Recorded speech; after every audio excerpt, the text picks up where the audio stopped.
Okay, Bruce, one of the things I'm interested in learning about is the history of the kilt. I've heard a lot about the kilt throughout the years, so just if you can tell me a little bit how this whole kilt thing started. Yeah.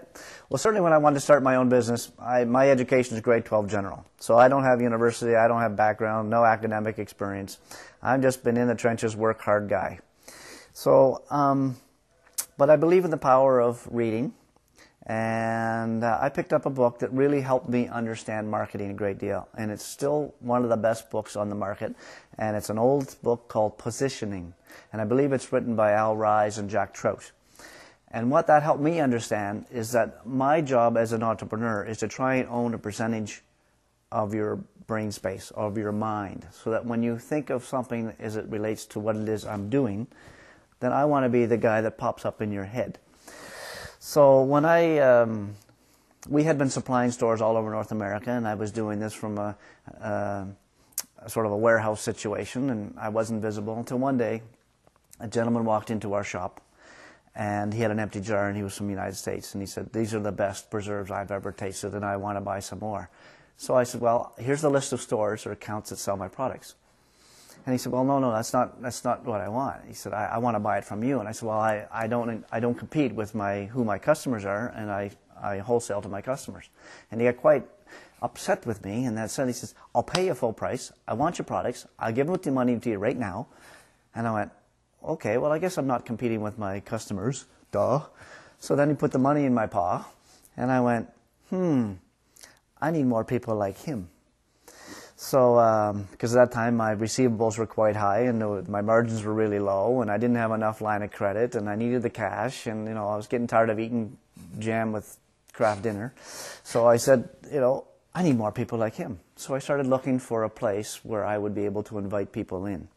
And we looked at the industrial park and da-da-da. None of those things really fit what I was trying to do, which was to put out a high-quality food product that represented Prince Edward Island well.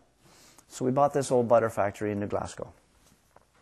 Well, I bought the old butter factory in New Glasgow, and I'm thinking, I don't have any money left for a sign when we started renovating this building. And I thought, well, my name is Bruce Alexander MacNaughton. And I had sat at a seminar where a fellow from Boston had said that, we're all good people up here, but we're all too shy. And if you were in Boston, Paul Revere would get dressed up in his frills and his frocks and stand out on the side of the street. And I went, well, I'm Bruce Alexander MacNaughton. This is the village of New Glasgow on the River Clyde. I'll buy a kilt. So I'd never worn a kilt in my life. I sought out how to buy one. So I purchased it. And I remember the first day putting it on and walking out the front door of my house. So I remember, this is a little weird.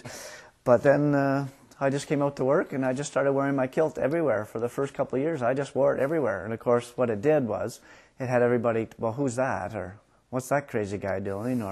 And then it would just start sticky. So the stickiness would start working with people.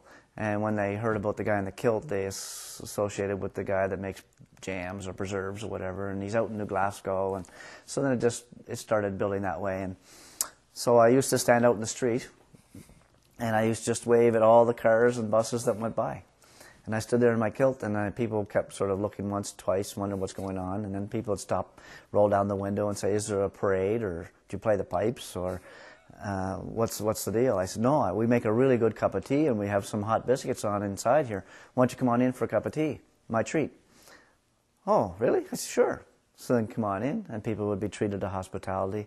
And that first summer, we had 4 employees here helping us. And last year, 2008, we had over 80 employees here helping us. And we see probably on average over 150,000 people a year come to visit us here in this quaint little village of New Glasgow.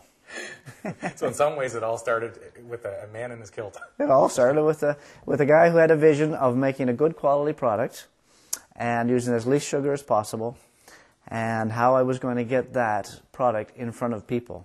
And so then part of my branding was who I was as a person, MacNaughton, in the village of New Glasgow, Scottish. So it all fit. And at that time, nobody was really wearing their kilt. So it's really nice to see 25 years later that the popularity of it is on the rise, and there's so much training now in the Celtic arts and so on. Yeah. Excellent. Well, it's funny that you say that, because on the branding side, I know one of the things that people try to talk about in branding to make it personal is define what's personal to you or your company, Yes. and to make that your brand. You know, find elements of that can become your brand, yes. so that way it's sincere and it's real. Yes. Rather than you trying to make up your own brand, That's right. why not just share your brand in the way of who you are, and then it'll seem a lot more authentic. So it's interesting that you chose that road as well. On the branding front, I mean, if you know what it is you'd like to portray, and it's all in sincerity, and you need to, by your actions, support that vision, then that will reinforce your attempts to have a brand that owns a piece of that person's mind. But your real brand is what people say behind your back. That's where your brand is.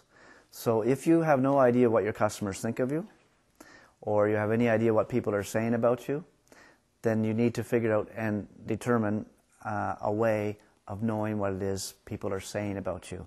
Then you can sit back and say, can I change that? Is it something I can work on and change, and how do I do it? And it always comes by truthfulness, integrity, and honesty, because those three lights always shine through, irregardless of what it is you're trying to do. So you have to be sincere, otherwise it doesn't work.